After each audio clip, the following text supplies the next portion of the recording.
तो फ्रेंड्स, आज मैं लेके आई हूँ आपके लिए मैथ्स वर्कशीट। इजीली हमारा बच्चा मैथ्स के क्वेश्चन सॉल्व कर सके, इजीली उसको मैथ्स में इंटरेस्ट बढ़ जाए, उसको सबसे फेवरेट सब्जेक्ट उसका मैथ बन जाए। तो फ्रेंड्स, देख लेते हैं एक बार आज की वर्कशीट। ऐड एंड सब्ट्रैक्ट है, लेकिन इसमें हम बच्चे को बोलेंगे कि आपको ये बताना है किसमें हमने ऐड किया है और किसमें सब्ट्रैक्ट। जैसे कि एग्जाम्पल के लिए लिखा है 6, फिर बॉक्स है और फिर 3। तो इस बॉक्स में हमें साइन लगवाना है बच्चे से, प्लस माइनस का साइन, कि हमने 6 में 3 ऐड किया है जब 9 बना है, या 6 में से 3 सब्ट्रैक्ट किया है, माइनस किया है, तब 9 बना है। अगर बच्चे को ऐड और सब्ट्रैक्ट अच्छे से क्लियर हो गए तो बच्चा बता देगा 6 में 3 ऐड करे हैं तब ये बना है 9। तो 3 + 9 हुआ है, तो यहाँ पे प्लस का साइन आ जाएगा, ऐड का साइन आ जाएगा। ऐसे ही सेकंड देख लीजिए, 2 और 5। तो 2 और 5 के बीच कौन सा साइन बच्चा लगाएगा? प्लस का। Very good. तो हमें अपने बच्चे को ये क्लियर करना है। इस वाली सेकंड वर्कशीट में हमने बच्चे को साइन लिखने के लिए दिया है कि उसको प्लस माइनस का साइन भी तो क्लियर होना चाहिए। ये आप अपने बच्चे को देंगे साइन के लिए। ये सारी जो वर्कशीट मैं आपके साथ शेयर कर रही हूँ, आप इसी तरह से अपने बच्चे से खुद करवा के देखिए। अगर आपका बच्चा कर पा रहा है, इट मीन्स उसको मैथ अच्छे से समझ आ गया। लेकिन अगर कहीं भी आपका बच्चा अटक रहा है तो वो कॉन्सेप्ट आप उसका क्लियर कीजिए। साथ ही साथ उसको इस तरह से देंगे तो उसकी प्रैक्टिस अच्छी होगी, उसका मैथ्स में इंटरेस्ट बढ़ जाएगा। एक बार जो सब्जेक्ट बच्चे को लग गया ना कि अरे इसमें तो मुझे कुछ याद ही नहीं करना, इंग्लिश है उसमें हम सेंटेंसेस सीख रहे हैं, वो तो हमें याद करने पड़ते हैं। मैथ में हमें कुछ याद नहीं करना पड़ता, सिर्फ हिंदी इंग्लिश है जो हमें याद करनी पड़ती है, जीके भी हमें याद करनी पड़ती है। लेकिन मैथ सिर्फ समझने की चीज़ है, कुछ याद नहीं करना, और सबसे हाईएस्ट नंबर लेके आ सकता है बच्चा। तो फ्रेंड्स, आज हम अपने बच्चे को सिखाने वाले हैं ऑड नंबर और इवन नंबर। तो ऑड नंबर कौन से होते हैं जान लेते हैं। 1, 3, 5, 7, 9, ये हमारे होते हैं ऑड नंबर। 1, 3, 5, 7, 9।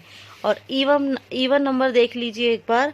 इवन नंबर होते हैं 2, 4, 6, 8, 10। ये हमारे होते हैं इवन नंबर। अब हमने अपने बच्चे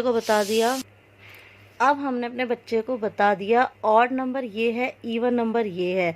तो बच्चे के कंफ्यूजन में होगा कि अगर 1 या 3 या 5 कुछ भी ले लें हम, ये ऑड नंबर है तो कैसे, बच्चे को कैसे पता चले कि ये ऑड नंबर है। तो हम बात करते हैं, देखो सबसे पहले बच्चे को बताएंगे इवन नंबर के। तो इवन नंबर क्या होता है? जो फर्स्ट पॉइंट है, मैं आपको इसमें 3 पॉइंट्स बताने वाली हूँ जिसके ज़रिए हम अपने बच्चे को डिफरेंसेस बता सकते हैं। तो फर्स्ट इवन नंबर का डिफरेंस है, ये हमेशा 2 के टेबल में आते हैं। जो इवन नंबर होते हैं वो हमेशा 2 के टेबल में आते हैं। और अगर हम ऑड नंबर की बात करें तो इसका फर्स्ट पॉइंट ये है कि ये किसी के भी टेबल में नहीं आते हैं। जी हाँ फ्रेंड्स, ये किसी के टेबल में नहीं आते, सिर्फ अपने टेबल में आते हैं। कि 1, 3, 5, 7, 9 ये ऐसे जो नंबर है जो सिर्फ अपने ही टेबल में आते हैं और किसी भी टेबल में नहीं आते हैं। तो फर्स्ट पॉइंट आपको क्लियर हो गया।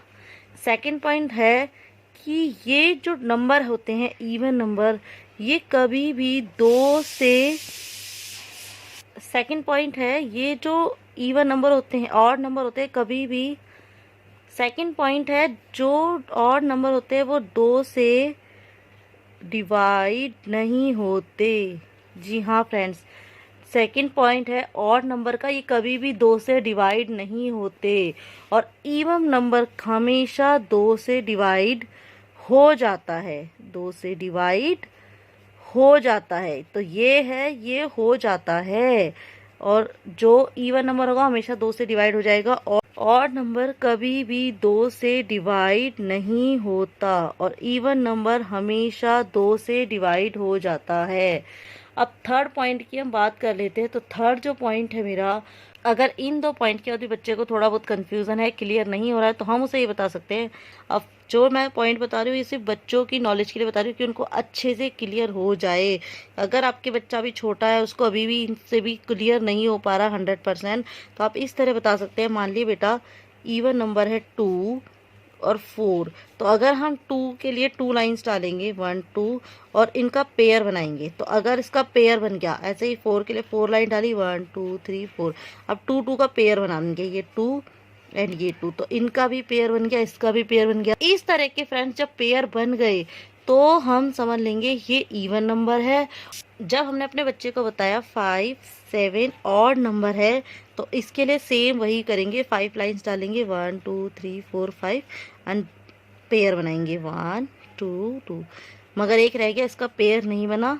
ठीक है, 7 का भी देख लीजिए 1 2 3 4 5 6 7, तो यहाँ पर भी 2 2 का पेयर बनाएंगे, ये 2 हो गया, ये 2 हो गया, ये 2 हो गया और एक सिंगल रह गया। तो जहाँ पर पेयर नहीं बनता है यहाँ हमने पेयर बना के देखा है, जहाँ पर पेयर नहीं बनता है वो ऑड नंबर हो गया, जहाँ पेयर फुल बन जाता है वो इवन नंबर हो गया। ये सिर्फ बच्चे को नॉलेज के लिए बताया है। तो ये जब पॉइंट से आप समझाएंगे तो बच्चे को एक ही बार में क्लियर हो जाएगा ऑड नंबर और इवन नंबर। जब इस तरह के आप 3 4 5 क्वेश्चंस बच्चे को करवाएंगे तो बच्चे को पूरा का पूरा कॉन्सेप्ट क्लियर हो जाएगा। और फ्रेंड, जब भी आप कुछ उसे समझा रहे हो ना बच्चे को, चाहे आप ऐड सब्ट्रैक्ट सिखा रहे हो, मल्टीप्लाई सिखा रहे हो, व्हाटएवर, कुछ भी हम अपने बच्चे को सिखा रहे हैं, कोशिश कीजिएगा कि उसको 4 5 6 बार उस चीज को अच्छे से करवाएं, अलग अलग तरीके से करवाएं, जिससे बच्चे को कॉन्सेप्ट क्लियर हो जाए बस। नेक्स्ट देख लीजिए, काउंटिंग बैकवर्ड राइट 69 टू 58। यहाँ पे हमने बच्चे को बैकवर्ड काउंटिंग करवानी है, 69 से 58 है तो बच्चे को क्लियर करना है कि 69 से ही लिखना स्टार्ट करना है।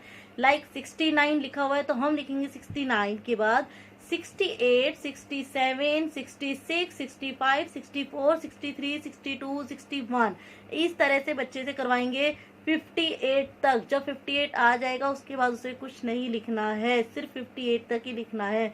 तो इस तरह बच्चे को बताइए, अगर आप इस तरह से लिखने को देंगे, इस नंबर से इस नंबर तक बैकवर्ड काउंटिंग लिखो, तभी बच्चे को क्लियर हो पाएगा। आप दे सकते हैं 44 से लेके 34 तक लिखो, इस तरह से आप उसे अलग अलग तरीके से दीजिए। इसके बाद नेक्स्ट देख लीजिए, पुट मोर और less sign in the blank space. जो हमें स्पेस दिया हुआ है उसमें हमें बच्चे को बताना है, उसमें हमारे बच्चे को बताना है कि मोर मीन्स ज्यादा नंबर कौन सा है और लेस मीन्स कम नंबर कौन सा है। तो लाइक जैसे फर्स्ट एग्जांपल है 60 + 7, तो ये हो गया 67 स्पेस 48। तो अब यहाँ पे बच्चे जो सिंबल दे रखा है ये बताएगा कि कौन सा बिग है कौन सा स्मॉल है। इसको किस तरह से समझाना है मैं ऑलरेडी मैथ्स वर्कशीट जो पहले लास्ट टाइम शेयर की थी उसमें समझा चुकी हूँ। अगर अभी तक आपने वो वीडियो नहीं देखा है तो आप डिस्क्रिप्शन में जाके चेकआउट कर सकते हैं। जितना भी मैं आपको वीडियो में वर्कशीट दिखा रही हूँ आप इनका स्क्रीनशॉट लेके रख सकते हैं।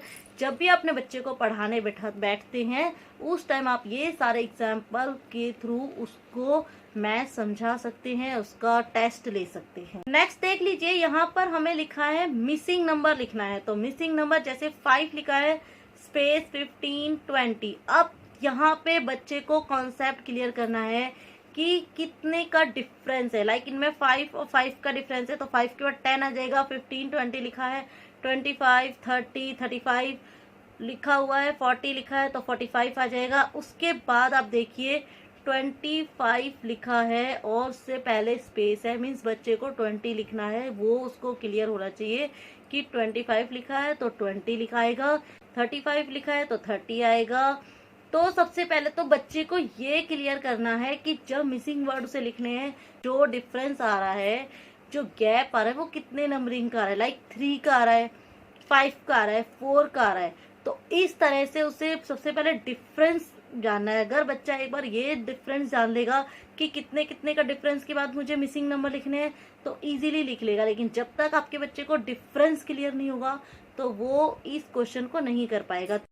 तो देखा फ्रेंड्स, आपने कितना इजीली हमने अपने बच्चे को मैथ सिखा दिया बिना किसी प्रॉब्लम के, कंफ्यूजन के, और साथ ही साथ बच्चे की कंफ्यूजन्स भी क्लियर करनी है। अगर आपको भी मैथ पढ़ाते टाइम अपने बच्चे के साथ कुछ प्रॉब्लम आती है, आपके बच्चा कुछ ऐसे क्वेश्चन पूछता है जो उससे क्लियर नहीं हो पा रहे हैं, तो प्लीज कमेंट बॉक्स में पूछिए। मैं आपको उसके लिए भी बताऊंगी कि आप इजीली कैसे अपने बच्चे को सिखा सकते हैं कि एक ही बार में उसको कॉन्सेप्ट क्लियर हो जाए। एक बार कॉन्सेप्ट क्लियर कर लीजिए, फिर मैथ उसका सबसे फेवरेट सब्जेक्ट बन सकता है।